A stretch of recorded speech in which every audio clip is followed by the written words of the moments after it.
안녕하세요. 인생의 큰 틀을 깨고 새 인생을 살고 있는 남자입니다. 저는 영화사를 운영하면서 제 인생에 이렇게 극적인 사건이 벌어질 거라고 생각도 못했어요. 심지어 사람에 대한 불신까지 생기면서 힘든 순간을 보냈습니다.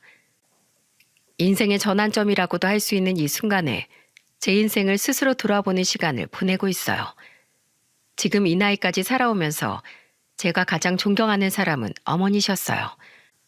아버지는 제가 10살이 되던 해 불의의 사고로 일찍 떠나셨거든요. 그래서 어머니는 혼자서 저와 형을 책임질 수밖에 없으셨어요. 특히 아버지가 생전에 어머니랑 같이 정육점을 운영하셨던 게 있어서 남겨진 어머니 혼자 가게까지 맡아야 했습니다. 그래서 어머니는 여자 대장부 같은 스타일로 강하게 사셨어요. 시장에서 정육점을 운영하시던 어머니는 혼자서 가게를 운영하다 보니까 괜히 찔러보는 사람들도 많았어요. 한 번은 형이랑 같이 어머니가 계신 정육점에 갔다가 깜짝 놀란 적도 있었습니다. 정육점에 갔을 때 어머니는 가게 앞에 있는 아저씨를 향해 물을 뿌리면서 소리치면서 말씀하셨어요. 썩 꺼져! 여자 혼자 장사한다고 만만해 보여? 나 같은 여자가 더 독종이야. 너 같은 놈은 트럭으로 줘도 필요 없으니까 썩 꺼져. 이 여편 내가 정신 나갔나? 애까지 둘이나 딸려 있으면서 뭘 그렇게 어려운 척을 해? 뭐야? 뭐가 딸려 있어? 내가 물이 아니라 물건이라도 던져야 꺼질래? 아주 잘 걸렸다. 내가 아주 본보기로 너부터 조져야겠네. 뭐? 정신 나갔나? 조지긴 뭘 조져? 내가 당하고 있을 것 같아? 넘어져 있던 아저씨는 자리에서 벌떡 일어나 어머니 가게로 다시 들어가려고 했어요. 그 순간 중학생이었던 형이 어머니 앞을 가로막더니 아저씨를 보면서 소리쳤습니다. 저리 가요. 한 발짝만 더 오면 신고할 거예요. 넌 뭐야? 네가 뭔데 어린 게 어른들이래 끼어들어. 우리 엄마 괴롭히지 마요. 나 정말 경찰에 신고할 거예요. 네가 아들이야? 가요. 가시라고요. 에이, 퇴. 모자가 쌍으로 재수가 없으려니까 나도 됐거든? 구질구질하게. 아저씨는 형과 어머니를 보고 조롱하듯 말했어요. 하지만 그 순간 어머니는 가게 안에서 물을 한 바가지 떠와서 또 한 번 아저씨한테 뿌렸습니다. 아까는 살짝 빗나가서 피했던 물벼락을 그대로 맞아버린 거죠. 물에 빠진 생쥐꼴이 된 아저씨를 보면서 어머니는 소리치며 말씀하셨어요. 꼴 좋다. 야, 애 앞에서 개망신 당하기 싫으면 썩 꺼져. 한 번만 더 이 근처 얼씬거리면 그땐 뼈도 못 추릴 줄 알아. 어머니가 뿌린 물 한 바가지 맞은 아저씨는 젖은 꼴로 주랭랑을 쳤습니다. 그러자 어머니는 바로 형한테 와서 놀란 목소리로 말씀하셨습니다. 민우가 괜찮아? 엄마 괜찮아요? 놀라셨죠? 엄만 괜찮지. 우리 민우기가 놀랐겠네. 오늘은 그냥 집에 가요. 저 아저씨 또 오면 어떡해요. 아직 문 닫을 시간 안 됐어. 엄만 괜찮으니까 동생 데리고 어여 집에 가 있어. 오늘 엄마 생신이잖아요. 그래서 같이 저녁 먹으려고 했단 말이에요. 오늘이 내 생일이라고? 가만히 있어보자. 어머, 벌써 그렇게 된 거야? 어머니는 사는 게 바빠서 본인 생일도 깜빡할 정도였습니다. 사실 그날은 형과 같이 어머니 드릴 미역국을 끓였던 날이었어요. 그런데 가게에서 아저씨와 싸우고 있는 어머니를 보자 형과 저는 마음이 안 좋았습니다. 저는 그때 초등학교 6학년이었는데 어머니한테 다가가서 울면서 말했어요. 엄마, 집에 가서 같이 저녁 먹어요. 형이랑 엄마 미역국 끓여놨어요. 뭐? 너희 둘이서 그런 걸 했어? 가스불을 어떻게 만진 거야? 형이 미역국 끓이는 방법 알아와서 형 도와주면서 같이 했어요. 그러니까 그냥 가요. 난 엄마도 다칠까봐 무서워요. 이리 와. 엄마가 안아줄게. 내가 너희를 두고 어떻게 다쳐. 걱정 마. 엄마는 절대 안 다쳐. 큰아들도 이리 와. 엄마가 미안해. 너희 마음 몰라줘서 미안해. 엄마랑 가자. 저는 어머니의 품에 안겨 펑펑 울었습니다. 어머니는 그때 품 안에 저와 형을 안은 채 소리 없는 눈물을 흘리셨습니다. 그렇게 그날 어머니는 가게를 일찍 문을 닫고 형과 저를 데리고 집으로 갔어요. 그리고 어머니는 형과 제가 끓여둔 미역국을 보면서 눈물을 흘리면서 말씀하셨어요. 엄마 생일이 뭐라고 이런 걸 준비했어. 용돈도 많이 챙겨주지도 못하는데 용돈 주면 그냥 먹고 싶은 거 사 먹지. 친구들처럼 그냥 애들답게 커야지. 왜 자꾸 엄마 생각하면서 일찍 철이 드는 거야. 어머니는 일찍 철든 형과 저를 보면서 슬픈 목소리로 말하셨습니다. 그러자 형은 어머니를 보면서 우는 목소리로 말했어요. 엄마, 생신 축하드려요. 작년에도 엄마가 늦게 와서 제대로 못 챙겼잖아요. 우리 생일엔 엄마가 국 끓여주는데 엄마 생신엔 해줄 사람이 없잖아요. 앞으로는 저희가 챙겨드릴게요. 그래도 엄마는 민욱이랑 성애만 건강하게 잘 크면 그게 선물이야. 그러니까 이런 거 안 해줘도 엄만 괜찮아. 아니에요. 저도 엄마한테 제대로 효도하고 싶어요. 엄마, 우리 이렇게 건강하게 살아요. 저는 돈 많은 엄마보다 건강한 게 우리랑 오래 사는 엄마였으면 좋겠어요. 그래, 엄마가 아프지 않게 잘 관리할게. 걱정 마. 우리 민욱이랑 성애가 얼마나 잘 끓였는지 엄마가 한번 먹어볼까? 어머니는 한참을 우시다가 형과 준비한 국을 드시기 시작했어요. 몇 입 드시던 어머니는 밥을 말아 드시면서 호탕한 목소리로 말씀하셨습니다. 아이고, 네 집 아들이 이렇게 손맛이 좋은 거야. 너무 맛있네. 엄마가 한 냄비 다 먹어야겠어. 없던 기운이 다 솟아나네. 임금님 진수성찬이 따로 없어. 형과 저는 호탕한 목소리로 말씀하시는 어머니를 보면서 같이 웃었어요. 아버지가 떠난 뒤 처음 보는 어머니의 환한 미소였습니다. 그런 어머니를 보면서 저도 괜히 뿌듯했어요. 그 후로도 어머니는 정말 집안의 기둥처럼 든든하게 저희 곁을 지켜주셨습니다.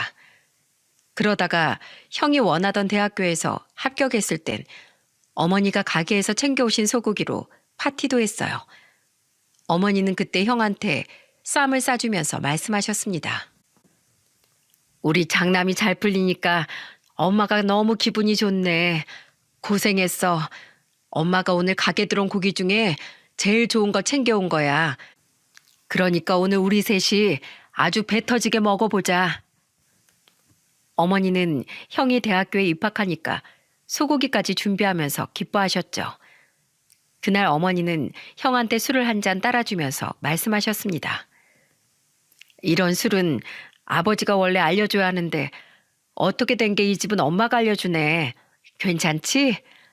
그럼요. 저한테는 엄마가 아버지나 다름없어요. 그리고 그동안 어머니도 고생 많이 하셨어요. 저 어머니 은혜 절대 안 잊을게요. 얘는 축하하는 자리에서 그런 소리를 왜 해?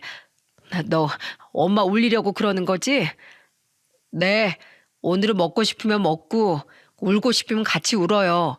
이런 날도 있어야 살죠. 난 이제 눈물도 안 난다. 시장에서 여자 혼자 장사한다고 얕보던 것들 하나씩 이겨먹고 나니까 이젠 어지간한 일에 눈물도 안 나. 엄마, 제가 성공해서 꼭 큰소리 떵떵거리면서 살게 해드릴게요. 난 이제 떵떵거리기 싫어. 나도 이제 소녀처럼 살아볼래. 웃을 때도 호호 이렇게 웃으면서 살고 싶구만. 어머니의 말씀에 형과 저는 가슴 한켠이 짠했어요.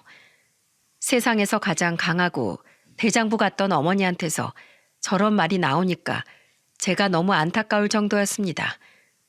그래서 저도 정말 어머니를 위해 최선을 다해서 살고 싶었어요. 자식들의 행복이 어머니의 행복이라고 말씀하시는 어머니를 위해서라도 제 인생을 떳떳하게 살고 싶었습니다. 저는 학교를 졸업한 후 영화 촬영 현장에서 조연출 일을 제일 먼저 시작했어요. 아무래도 촬영 현장 일이라는 게 밤낮이 없다 보니까 어머니는 늘 걱정스러운 목소리로 전화하셨습니다. 너 어젠 집에 갔어? 밥은 먹고 다니는 거야? 그럼요. 제 걱정하지 마세요. 저 괜찮아요. 엄마는 잘 계시죠? 가게에는 별일 없어요? 나이 아들 똑같지. 그나저나 너야말로 몸을 좀 잘 챙겨야지. 젊어서 고생 사서 하다가 금방 골로 가. 다른 사람들 잘 때 자고 쉴 때 쉬는 게 최곤데 몸이 그렇게 고생해서 어떡하니? 걱정 마세요. 같이 일하는 동료들이 많아서 힘들지 않아요. 저는 좋아하는 일을 하면서도 어머니를 걱정시키고 있다는 게 마음에 걸렸어요. 그래도 늘 괜찮은 척하면서 당당하게 통화를 끝냈죠. 하지만 저도 계속된 일이 힘들긴 했지만 어머니께 내색을 하지 않으려고 했어요. 그러던 어느 날 밤 늦은 시간에 집에 와 보니까 집 앞에 어머니가 계신 거예요. 저는 자취방 문 앞에 혼자 있는 어머니를 보면서 놀란 목소리로 말했습니다. 엄마, 여기 왜 이렇게 계세요? 아이고, 이제야 왔어? 세상에 그놈의 감독은 우리 아들만 자꾸 늘어지나? 퇴근이 왜 이렇게 늦어? 언제부터 여기 계셨던 거예요? 저한테 전화라도 하시지 그랬어요. 기다리면 올 텐데 뭐하러 전화야. 괜히 걱정만 할 텐데. 그래도 전화를 하셨어야죠. 이렇게 기다리고 계시면 제가 편하겠어요? 이런 반찬도 그만 가져오세요. 어차피 집에서 먹을 시간도 없는데 왜 자꾸 이러세요? 저는 속상한 마음에 어머니한테 마음에도 없는 소리를 내뱉었어요. 괜히 제가 어머니를 고생시킨 것 같아 마음이 안 좋더라고요. 그때 어머니는 저를 보면서 미안한 목소리로 말씀하셨습니다. 엄마가 전화를 하고 올 걸 그랬네. 난 괜히 너 일하는데 방해할까 봐 그랬지. 다음부턴 안 그럴게. 밖에서는 대장부 같던 어머니가 저를 보면서 미안한 목소리로 말씀하셨어요. 어머니의 안절부절하는 모습을 보자 저는 울컥한 목소리로 어머니를 보면서 말했습니다. 엄마, 죄송해요. 전 그냥 엄마께 죄송해서 그랬어요. 쉬는 날인데 여기서 이러고 계시면 힘들잖아요. 제발 자식 생각 그만하시고 엄마 몸 생각도 좀 하세요. 언제까지 이렇게 저희만 보면서 발 동동거리실 거예요? 너희가 나한테 어떤 자식인데 난 한순간도 마음을 놓을 수가 없었어.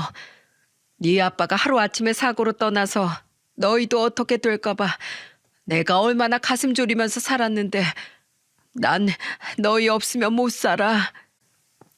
어머니의 눈물을 보면서 저도 같이 눈물을 흘렸습니다. 정말 어머니께 잘해드리고 싶은 마음뿐이었는데 왜 자꾸 화만 냈는지 저도 저를 이해할 수 없었어요. 그때 저는 문 앞에서 오지 않는 저를 한참 기다렸을 어머니 짐을 들고 같이 방으로 들어갔습니다. 그때 어머니는 챙겨오신 반찬을 냉장고에 넣어주면서 말씀하셨어요. 늦게 와도 끼니는 꼭 챙겨 먹어. 밖에 음식이 아무리 맛있어도 집밥만 못해. 그러니까 피곤해도 꼭 반찬 3개에 밥 놓고 먹어. 알겠지? 알겠어요. 그러니까 엄마 좀 앉아 계세요. 여기 방 작아 보여도 엄마 앉을 곳은 있어요. 땅 안 무너지니까 좀 앉아서 쉬세요. 됐어. 얼른 이것만 정리해주고 갈 테니까 너 쉬어. 네? 주무시고 가세요. 왜 벌써 가세요? 걸어가면 금방이야. 걱정 마. 엄마, 저도 엄마 그렇게 가면 걱정돼요. 그러니까 오늘은 주무시고 가세요. 그래, 그럼 엄마가 김치찌개 좀 끓여야겠다. 내일 아침에 밥 먹고 가자. 어머니는 저를 보러 온 순간 한시도 가만히 계시지 않으셨어요. 그때 당시 30이었던 저는 어머니 눈에 여전히 10살쯤 되는 아들처럼 생각하시는 것 같았습니다. 그리고 그때 저는 제가 어떤 말을 해야 어머니가 좋아하실지 깨달았어요. 그 순간 저는 10살 때처럼 어머니를 보면서 소리쳤습니다. 우와, 엄마표 김치찌개 먹는 거예요? 안 그래도 엊그제 엄마가 옛날에 해주던 김치찌개가 생각났거든요. 벌써 군침 돌아요. 정말?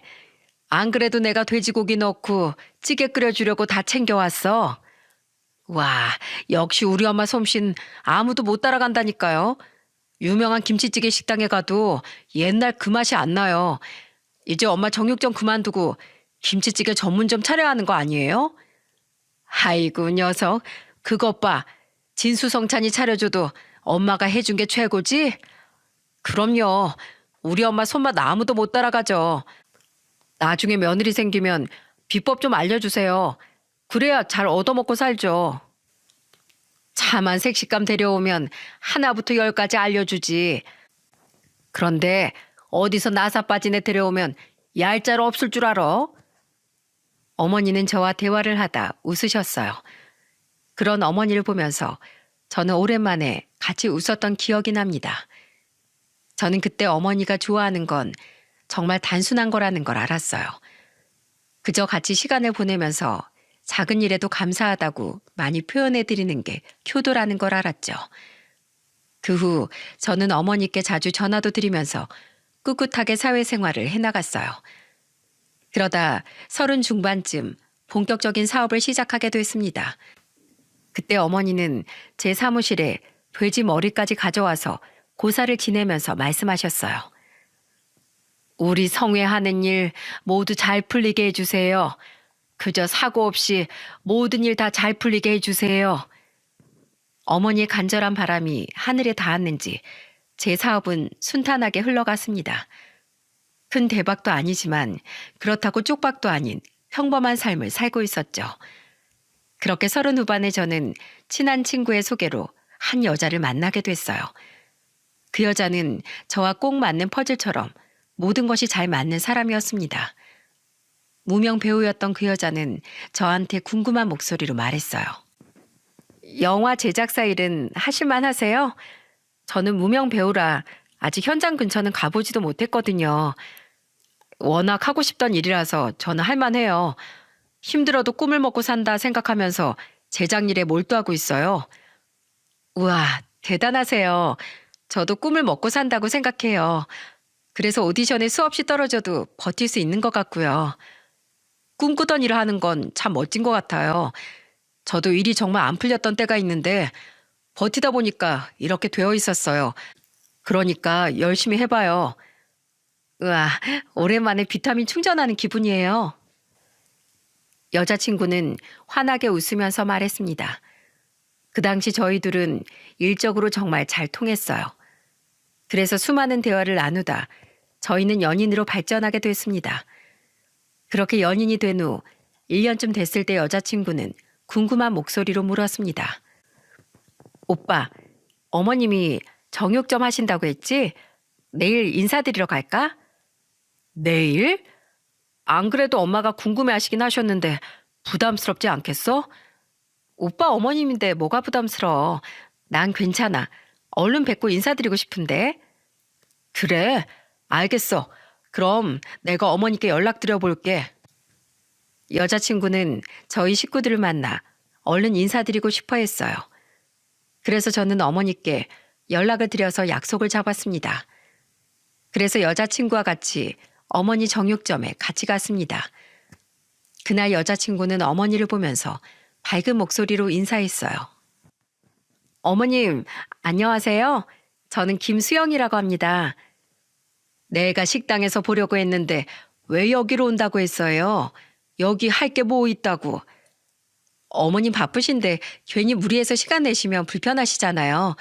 제가 너무 뵙고 싶어서 갑자기 잡은 약속인데 제가 와야죠. 어머님, 이거 받으세요. 빈손으로 오지 뭘 이런 걸 다 사왔어요. 어머님 관절이 좀 안 좋다고 하셔서 제가 준비했어요. 하루에 한 포씩 꼭 챙겨 드세요. 고마워요. 잘 먹을게요.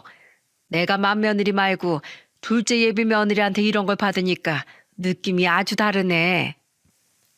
어머니는 여자친구의 선물을 받고 기뻐하셨어요. 형수가 챙겨줄 때랑 또 느낌이 다르다면서 어머니는 좋아하셨습니다. 게다가 살가운 여자친구가 먼저 어머님 하면서 말하니까 금세 가까워졌어요. 그리고 가게를 나오면서 저한테 이런 말을 했습니다. 어머님 진짜 멋있으시다. 어떻게 정육점을 혼자서 다 운영하시지? 아버지 돌아가시고 혼자 고생 많으셨어. 시장에서 여자 혼자 장사하는 게 보통 일이 아니더라고. 정말 어머님 너무 존경스러우시다. 오빠가 제작사 일하면서 견딜 수 있는 거 다 어머니께 배운 거 아닐까? 그런가? 그것도 맞는 것 같아. 난 어릴 때도 우리 엄마가 제일 자랑스러웠어. 여자친구는 혼자서 정육점을 운영하면서 아들들을 키워오신 어머니를 보면서 대단하다고 말했어요. 그런데 그런 행복도 잠시, 비극은 갑작스럽게 찾아왔습니다. 늘 강하고 씩씩하던 어머니가 갑자기 쓰러지신 거예요. 저는 어머니가 병원에 실려갔다는 소식에 놀라 병원으로 달려갔습니다. 가보니까 어머니는 힘없는 목소리로 저를 보며 말씀하셨어요. 성회야, 엄마 배가 너무 아파. 힘들어. 엄마, 병원이니까 곧 괜찮아지실 거예요. 걱정 마세요. 힘내세요. 힘들어하는 어머니 손을 잡고 저는 하염없이 울었어요. 갑자기 쓰러져서 응급실로 실려온 어머니의 병은 대장암이었습니다. 워낙 초기 증상이 없던 암이라 그동안 어머니는 아무것도 모르고 병을 키우고 있던 거예요. 그때 형은 힘들어하는 어머니 손을 잡고 울면서 말했습니다. 엄마, 죄송해요. 소화가 안 되고 배가 자꾸 아프다고 하실 때 제가 왔어야 했는데 병원 좀 가보시라고만 말만 하지 말고 어머니를 모시고 가봤어야 했어요. 죄송해요. 민우가 괜찮어. 울지 마. 형은 어머니와 손을 잡고 목 놓아 울었어요. 옆에 있던 형수도 어머니 옆에서 눈물을 흘리면서 바라봤습니다. 온 가족이 그날 어머니의 갑작스러운 암 선고에 목 놓아 울었어요. 그때 여자친구는 전화로 깜짝 놀란 목소리로 물었습니다. 어머님이 암이라고? 갑자기 이게 무슨 일이야? 내일 수술 받으시고 경과를 지켜봐야 할 것 같아. 정말 어떻게 해야 될지 모르겠어. 내가 지금이라도 가볼까? 어머님은 괜찮으셔? 아니야. 내일 수술이라 안정이 필요한 상태야. 조금 괜찮아지시면 그때 보자. 알겠어. 오빠가 좀 잘 챙겨드려. 괜찮아지실 거야. 워낙 강인한 분이셨잖아. 나도 기도할게. 여자친구의 말에 저는 조금이나마 안정을 찾았어요. 그리고 어머니는 다음날 수술을 받으셨습니다. 수술 결과는 성공적이었지만 안심할 수 있는 상황이 아니었어요. 그래서 항암 치료를 추가적으로 받으면서 석 달 뒤 경과를 지켜봐야 하는 상태였죠. 한치 앞을 알 수 없는 어머니 상황 때문에 저는 너무 불안했습니다. 한동안 어머니 간병에 집중했어요. 그러다 오랜만에 만난 여자친구는 걱정스러운 목소리로 물었어요. 어머님은 좀 어떠셔? 괜찮으셔? 지금은 항암치료 잘 받고 계셔. 잘 견뎌주셨으면 좋겠는데 얼마나 더 견디실 수 있을지 모르겠어. 어떡하면 좋아. 괜찮을 거야. 여자친구도 큰 충격을 받은 듯 보였어요. 그래서 저는 그때 여자친구한테 진지한 목소리로 말했습니다. 우리 결혼 날짜 몇 달만 앞당기자. 그동안 서로 왕래하면서 잘 지냈잖아. 나도 어머니께 좋은 모습 보여드리고 싶어. 나도 좋아. 어차피 내년쯤 하기로 했던 거니까 조금 앞당겨서 하지 뭐. 어머니께 좋은 며느리 모습 보여드리고 싶어. 힘들게 키운 둘째 아들이 좋은 여자 만나서 잘 사는 모습 보여드려야지. 고마워. 날 이해해줘서 너무 고마워. 저는 제 상황을 이해해주는 여자친구가 너무 고마웠어요. 그래서 저는 급하게 상견례 날짜를 잡고 예비 처가 어머니가 인사를 나눴습니다. 예비 장모는 어머니를 보면서 안타까운 목소리로 말하셨어요. 건강이 좋지 않다고 들었는데 괜찮으세요? 네, 항암치료 열심히 다니고 있어요. 혹시나 아픈 제가 애들한테 짐이 되진 않을까 걱정 안 하셔도 됩니다. 제 앞가림 다 해놨으니까 걱정하지 마세요. 사부인, 무슨 그런 말씀을 하십니까? 저 그런 걱정 해본 적도 없어요. 부모가 아픈데 당연히 자식이 나서야죠. 그런 걱정은 일절 하지 마십시오. 제가 괜히 아들 혼사를 망치는 것 같아서 마음이 영 무거웠어요. 그렇게 말씀해 주시니 제 마음이 다 놓이네요. 제 딸도 부족한 점 많아요. 사부인이 하나씩 가르쳐 주셔야 할 게 많으니까 꼭 건강해지셔서 잘 좀 가르쳐 주세요. 제가 가르쳐서 보냈어야 했는데 애가 워낙 철이 없어서 제대로 알려주지도 못했네요. 제가 그래도 따님 덕분에 많이 웃었습니다. 아주 사람을 기분 좋게 해주는 사람이에요. 좋게 말씀해 주셔서 제가 더 감사드리죠. 아무 걱정 마세요. 다 잘 될 겁니다. 급하게 진행된 상견례 자리였는데 훈훈한 분위기 속에서 진행됐어요. 그래서 저는 결혼을 서둘러도 정말 잘 살 거라는 믿음도 있었습니다. 그 당시 예비 아내와 저는 연애 기간도 1년 반이나 됐고 서로에 대한 신뢰도 있었죠. 게다가 상견례가 끝나고 어머니는 저를 보면서 이런 말씀을 하셨습니다. 사부인이 참 좋으신 분 같아. 집안 어른을 보면 자식이 뭘 보고 배웠을지 보인다는데 좋은 부모님 밑에서 잘 자랐겠다 싶어. 너는 어때? 그동안 별일은 없었지? 그럼요. 여자친구가 약간 왈가닥인 성격이긴 한데 장모님께서 잘 타이르면서 끌어주시려고 하시는 것 같았어요. 다행이네. 자기 자식 흠도 그냥 무조건 감싸려는 부모도 많아. 그렇게 가르치고 끌어주려고 하는 부모라서 다행이다. 어머니는 상견례 자리가 잘 끝난 것 같다면서 안심하셨어요. 그런 어머니를 보면서 저는 정말 좋은 가정을 꾸려서 잘 사는 모습을 보여드리고 싶었습니다. 그래서 저는 어머니 손을 잡아드리면서 말했어요. 엄마, 앞으로 오래 사셔서 손주도 꼭 안아보셔야죠. 꼭 건강하세요.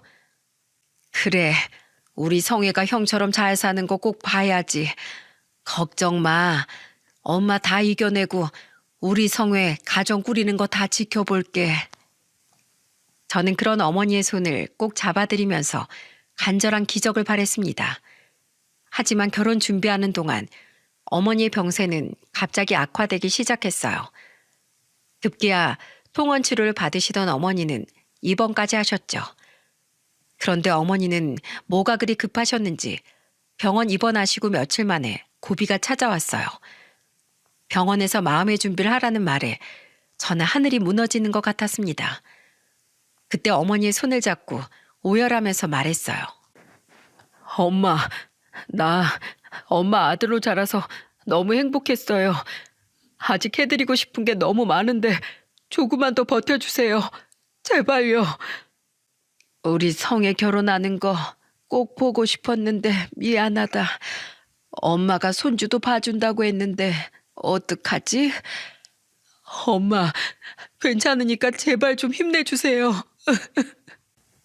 저의 간절한 외침에도 어머니는 더 버티지 못하고 세상을 떠나셨어요. 그때 예비 아내가 병원으로 오고 있었지만 결국 예비 아내는 어머니의 마지막을 지키지 못하고 눈을 감으셨습니다. 형과 저는 오열하면서 바닥에 주저앉았어요. 하지만 아무리 울어도 어머니가 떠났다는 사실은 변하지 않았습니다. 결국 어머니의 빈소가 차려졌고 정말 하늘이 무너진 듯 가슴이 무너져 내리는 것 같았어요. 형수는 그때도 맏며느리로서 조문객들을 맞이하면서 슬픔을 삼키면서 버티고 있었습니다. 그때 형은 어머니의 영정사진을 보면서 가슴을 치며 울었어요. 엄마, 죄송해요. 정육 좀 그만 나갈 수 있게 해준다고 했는데 그 약속도 못 지켜드렸어요. 사는 게 뭐 그리 바쁘다고 자주 못 가봤을까요? 한 번이라도 더 뵈러 갈 걸 너무 후회스러워요. 조금만 기다려 주시지 그랬어요. 조금만. 형은 울다 지쳐 말도 잇지 못할 정도였습니다. 그런 형을 다독여준 사람도 형수였어요. 형수는 그때 형을 달래주면서 말했습니다. 여보, 정신 차려. 나가서 바람 좀 쐬고 오자. 힘들겠지만 당신이 버텨야지. 이렇게 무너져 있으면 어머님이 어떻게 쉬셔.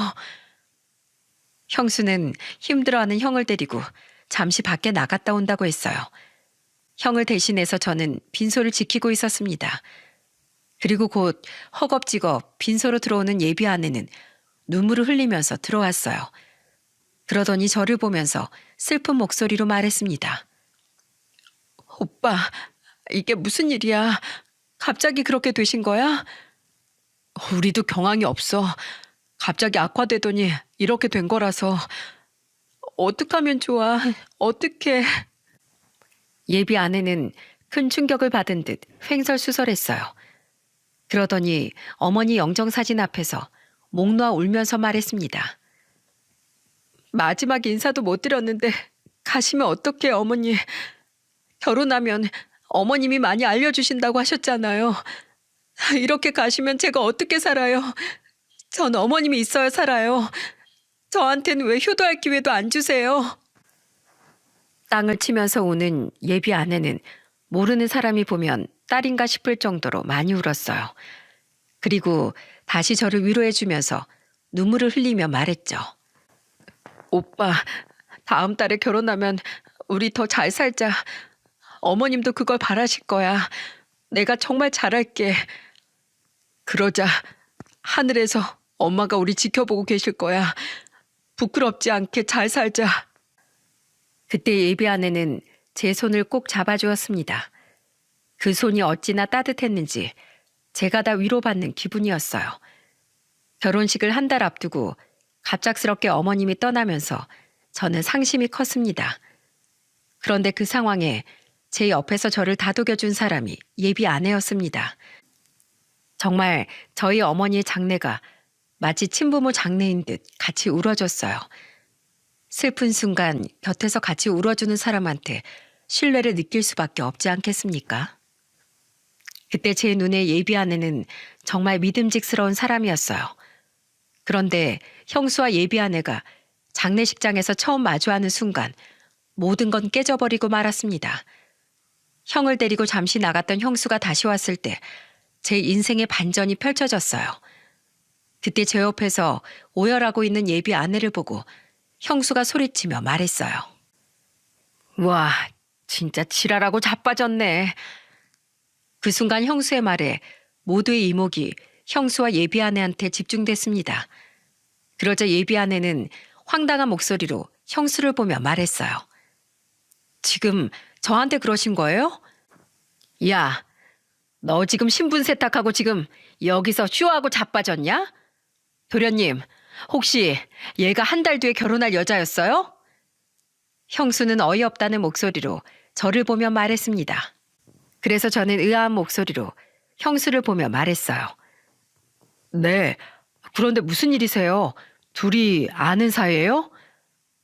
도련님, 예비 아내 보통 년 아니에요. 나랑 같은 학교 나왔어요. 날라리 애들이랑 어울리면서 나쁜 짓은 다 하고 다녔다니까요. 그때 우리 동네에서 유명했던 흑장미파 출신 대장이 쟤예요, 쟤. 네? 흑장미파요? 저는 형수의 말에 입이 떡 벌어졌어요. 그런데 그때 당황한 예비 아내가 형수를 보면서 어색한 목소리로 말했어요. 아, 누군가 했는데 너 정성숙이구나. 반갑다. 우리 나가서 얘기하자. 왜? 나가서 나 한 대 치려고? 너 주특기잖아. 마음에 안 들면 불러내서 때리는 거. 너 때문에 전학 가고 자퇴한 애들이 몇 명인 줄이나 알아? 성수가, 왜 그래? 우리 둘이 얘기하자고. 너 그러고 보니까 살도 많이 뺐네. 그때 너 80kg 가까이 됐잖아. 왜? 돈 좀 있는 남자 꼬시려고 살도 30kg나 뺀 거야? 너 대단하다. 그 정신력으로 인생 좀 똑바로 살지 그랬어. 나는 네 얼굴 보자마자 기억났는데 넌 나 기억도 못하네. 웃긴다 너. 다 오해야. 친구끼리 장난 좀 친 거 가지고 왜 그래. 야, 장난? 넌 장난으로 삥 뜯고 다녔어? 너 때문에 무서워서 학교를 못 갔어. 네가 학교만 가면 돈 내놓으라고 때려서 학교 가는 게 죽는 것 같았다고. 그래서 죽었어? 아니잖아. 너 이렇게 잘 살아있잖아. 친구끼리 장난친 걸 언제까지 담아둘 건데. 저는 그때 예비 아내의 말이 이상했어요. 장난으로 삥 뜯었다는 말이 이해가 가십니까? 이건 범죄 아닌가요? 뻔뻔한 얼굴로 너무 아무렇지 않게 말하는 예비 아내를 보면서 내가 알던 사람 같지가 않았어요. 그런데 그때 형수가 예비 아내를 보면서 소리쳤습니다. 다 지난 일이라고? 장난으로 던진 돌에 개구리 맞아 죽는다는 말도 몰라? 너 학교 다닐 때 나한테 담배 심부름도 시켰잖아. 내가 못하겠다고 하니까 너 그때 어떻게 했는지 기억은 나냐? 못 사겠다고 했으면 그냥 뒀겠지. 내가 못 가겠다는 애를 억지로 끌고 갔겠어? 야, 이것 봐. 하나도 기억 못하네. 너 그때 애들 다 보는 앞에서 나보고 책상 위로 올라가서 손 들고 있으라고 했어. 알기나 해? 애들 앞에서 개망신 줘놓고 이제 와서 기억이 안 나? 야, 너 증거 있어? 증거 있냐고. 이따가 고등학교 동창 몇 명 올 거야. 그때 네 실체 다 까발려질 거니까 기다려. 미경이는 기억나지? 너 때문에 자퇴한 애. 걔가 올 거야. 평소에 어머님 정육점 단골로 오던 친구라서 소식 듣고 지금 온다더라. 내가 이 정도인데 미경이 오죽하겠어? 멀쩡하게 다니던 학교. 네가 애를 개패듯이 때려놔서 무서워서 자퇴했잖아. 아, 나 진짜 이게 보자 하니까. 이제 와서 과거 들춰내서 뭐 어쩔 건데? 그래서 내가 지금 너 쳤어? 왜 지난 일 이제 와서 들먹거리는데?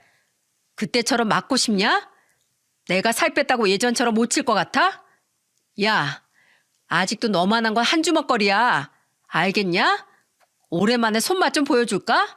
어? 저는 그때 형수한테 달려들려는 예비 아내를 막으면서 소리쳤어요. 그만 못해? 여기서 뭐 하는 거야? 제가 먼저 나한테 지난 일로 협박하잖아.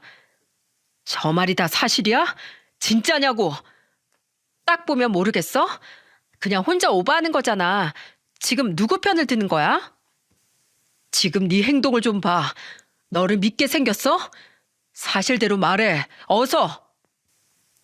그때 예비 아내를 보면서 소리쳤어요. 그러자 형수가 휴대폰을 건네면서 말했습니다. 도련님, 이것 좀 보세요. 제 과거 사진이에요. 살 빼고 얼굴 뜯어 고친다고 그 인성 어디 가겠어요? 저를 믿으셔야 돼요. 형수의 말에 저는 예비 아내 고등학교 때 사진을 봤습니다. 정말 안 뜯어 고친 곳이 없더군요. 그때 예비 아내는 저를 보면서 소리쳤습니다. 뭐야? 지금 그걸 왜 봐? 진짜 전혀 말을 믿어? 뭐? 형수한테 그게 무슨 말이야? 아, 진짜 끼리끼리 논다. 나랑 결혼하기 싫어? 어머님이 꼭 나랑 잘 살라고 마지막 말도 남겼는데 나랑 결혼해야 될 거 아니야?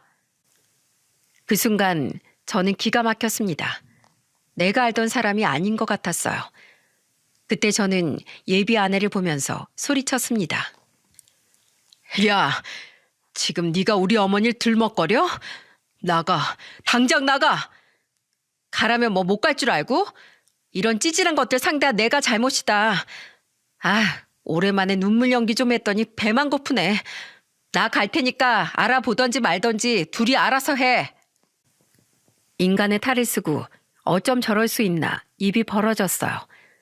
그동안 연기를 하면서 저를 속여왔다는 생각까지 들었어요. 한바탕 소란을 피우고 예비 아내가 나가자 형수는 오열하기 시작했습니다. 정말 그때만 생각하면 자다가도 전 악몽을 꿔요. 그런데 저렇게 뻔뻔하게 살고 있었다니까 너무 화가 나서 못 참겠어요. 도련님 미안해요. 그런데 정말 실체를 알려주고 싶었어요. 사람 안 바뀌잖아요. 형수의 눈물에 저는 놀란 목소리로 말했어요. 형수님, 알려주셔서 감사해요. 어머니가 마지막 가는 길에 저를 살려주신 것 같아요. 오는 형수를 형과 같이 달래줬어요. 그리고 잠시 뒤 형수가 말했던 미경이란 친구가 왔습니다. 그리고 그때부터 정말 예비 아내의 과거가 폭로되기 시작했어요. 김수영? 와, 진짜 걔가 고등학교 때 지 말 안 듣는다고 때렸어요. 우리 집이 가게를 했었는데 부모님 가게에서 술이랑 담배 안 가져온다고 저를 얼마나 때렸는지 몰라요. 그래서 그때 자퇴하고 검정고시를 봤었다니까요. 걔 보통이 아니에요. 지금도 술집에서 돈 많은 남자 노린다는 소문이 있다니까요. 저는 형수 친구의 말에 깜짝 놀라서 물었습니다. 네? 술집이요? 쟤는 그냥 가죽만 인간이지 속은 아주 시커먼 짐승이라니까요. 모든 게 다 돈뿐인 사람이에요. 진짜 제대로 한번 조사해봐요. 쟤네 부모님도 쟤 완전 포기해서 이제 뭐라고 다녀도 말리지도 않는데요. 정말 충격의 연속이었어요. 그래도 그 순간 저는 어머니의 마지막을 잘 보내드리려고 노력했습니다. 믿었던 사람에 대한 배신과 사랑하는 어머니를 잃은 슬픔이 겹치면서 저는 또 한 번 무너져 내렸습니다. 그렇게 어머니의 장례를 마치고 납골당에 어머니를 모셔드리면서 이런 생각을 했어요. 어쩌면 어머니가 이 결혼을 막으려고 형수가 그 여자를 알아볼 수밖에 없던 상황을 만든 거라는 생각이 들었죠. 그래서 저는 어머니를 위해서라도 제대로 짚어봐야겠다고 생각했어요. 본격적으로 뒷조사를 시작하니까 그동안 몰랐던 예비 아내의 실체가 나오기 시작했습니다. 알고 보니까 남자 관계가 실타래처럼 복잡한 사람이었던 거예요. 정말로 돈 많은 사람들이나 영화나 드라마 관계자들한테 붙어서 여우짓 하는 걸로 유명했던 겁니다. 예비 아내의 사진을 본 같은 업계 동료가 이런 말까지 하더라고요. 얘가 얼굴만 반반하지 오디션 문턱을 넘어 본 적이 없는 애야. 이거 어떻게 알겠어? 그만큼 행실이 막장이니까 관계자들 사이에서 소문이 파다하게 나는 거라니까. 이 바닥이 생각보다 좁아. 괜히 꽃뱀한테 안 당하길 천만 다행이다. 저는 이쪽 일을 하면서 이런 사실을 왜 몰랐을까요? 저는 정말 우물 안의 개구리였던 겁니다. 모든 실체를 알게 된 저는 예비 아내를 불러냈어요. 그리고 그동안 뒷조사한 자료를 보여주면서 말했습니다. 네가 했던 짓들이니까 내가 자세히 말 안 해도 알겠지? 파혼하자. 나는 구역질 나서 우리 형수 힘들게 하고 괴롭힌 사람이랑 단 한순간도 같이 못 살아. 진짜 그 나물에 그 밥이네. 네 형수가 못났으니까 왕따 당한 거야. 그걸 왜 날 탓해? 다 괴롭힘 당할 만한 이유가 있었다니까? 세상에 그런 이유가 어딨어? 이래서 사람 안 바뀐다는 말이 있는 거야. 너무 뻔뻔해서 깜빡 속을 뻔했네. 야, 됐어. 파혼해. 그리고 네 영화 제작사 업계에서 영향력도 별로 없는 것 같더라. 그래서 나도 결혼을 할까 말까 고민했어. 이렇게 떨어져 나가주면 나야 고맙지. 그리고 결혼 한 달 남겨두고 엎은 사람은 너니까 위약금이며 뭐며 다 네가 다 내. 알았어? 아우 진짜 재수없어. 진짜 똥 밟았네. 사과하고 반성해도 모자랄 판에 이게 무슨 적반하장 태도랍니까? 저는 너무 기가 막혀서 딱 한마디 했어요. 내가 진짜 조상님이 날 도우신 것 같다. 특히 우리 엄마가 너 같은 여자 만나지 말라고 장례식장에서 우리 형수랑 너랑 딱 마주치게 한 것 같아. 지금 생각해도 파혼 아주 잘한 것 같다. 난 절대 후회 안 해. 너 인생 그따위로 살지 마. 남의 눈에 피눈물 내면 네 눈에도 피눈물 나는 날이 반드시 오는 거야. 네 인성에 드라마 단역 배우나 엑스트란 할 수 있겠어? 이 인생 똑바로 살아. 앞으로 내가 제작하는 영화는 절대 꿈도 못 꿀 줄 알아. 별 볼 일도 없는 제작사 가지고 있으면서 잘난 척이야. 마음대로 해. 내가 너보다 더 잘 산다. 그렇게 화를 내더니 그 여자는 나가버렸어요. 진짜 화낼 사람이 따로 있지. 너무 어이가 없더라고요. 그리고 저는 파혼하고 예식장과 신혼여행 등 모든 걸 다 취소했습니다. 위약금을 내서라도 저는 무조건 파혼하겠다는 의지가 강했어요. 그리고 제가 또 했던 일이 뭔 줄 아십니까? 바로 방송업계 지인들한테 예비 아내 프로필을 보내면서 이렇게 보냈어요. 학교폭력 주동자 김수영 배우를 고발합니다. 요즘 같은 시기에 학교폭력 주동자였던 배우를 쓴다는 건 작품을 망치는 짓이에요. 피해자들이 있는 한 이 배우는 절대 TV나 영화관에 나와서는 안 됩니다. 이런 메일을 써서 관계자들한테 다 뿌려버렸습니다. 옛말에 발 없는 말이 천리까지 간다고 하지 않습니까? 제가 그런 메일을 보내고 나니까 소문은 순식간에 퍼졌어요. 그리고 몇 달 뒤에 학교 폭력 주동자였던 여자한테 연락이 왔습니다. 나 어떻게 살라고 그런 짓을 해? 이제 속이 시원해? 시원하냐고. 네가 학교 다닐 때 괴롭힌 사람들은 평생을 힘들어했어. 너도 똑같이 당해봐. 대체 왜 이래? 이렇게까지 할 일은 아니잖아. 걔네가 찌질했던 걸 나보고 어떡하라고. 그게 네 문제라는 거야. 너보다 약하면 도와줘야지. 어떻게 괴롭힐 수가 있어? 대체 뭘 보고 살았으면 그런 짓을 할 수 있냐고. 나는 네가 이쪽으로 발도 못 붙이게 만들 거야. 알겠냐? 그러니까 다신 연락하지 마. 저는 그렇게 일방적으로 전화를 끊어버렸어요. 그리고 아예 번호도 차단해버렸죠. 계속 오디션에 탈락하니까 본인도 답답했는지 여기저기 알아보다가 제가 메일을 뿌렸다는 사실을 알게 된 겁니다. 하지만 저는 저런 인성 바닥인 여자가 아무렇지 않게 TV에 나온다면 피해자들이 너무 괴로울 것 같았어요. 특히 형수는 아직도 학교 폭력 트라우마로 악몽을 꾸기도 한다고 할 정도였으니까요. 그래서 더더욱 학교 폭력 주동자였던 그 여자의 출연을 막으려고 했어요. 그리고 정말 그 여자는 아직까지도 엑스트라로조차도 나오지 못하고 있답니다. 이게 다 인과응보라고 생각해요. 반면에 저희 형과 형수는 조카를 키우면서 행복하게 살고 있어요. 벌써 어머니가 떠난 지 1년이 지났는데 지금도 너무 그날이 생생하네요. 제가 이런 사연을 보낸 이유도 사람의 업보는 다 돌아온다는 걸 알려드리고 싶어서랍니다. 착하게 살면 복으로 오겠지만 죄를 지으면 벌을 받게 될 거예요. 정말 제가 산 증인이라서 당당하게 말씀드릴 수 있어요. 다른 사람 가슴에 대못을 받고 잘 살 수 있는 사람이 어디 있겠습니까? 그래서 항상 하늘을 우러러 한 점 부끄러움 없이 살아야 한다는 말이 있는 것 같아요.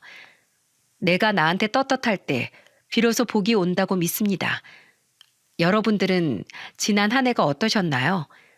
마음에 걸리는 게 없다면 뜻깊은 한 해를 보내셨을 것 같아요. 다가오는 연말에 올 한 해를 잘 정리하시고 내년에는 더욱 좋은 일 많이 하시길 바랍니다. 제 긴 사연 들어주셔서 감사드립니다.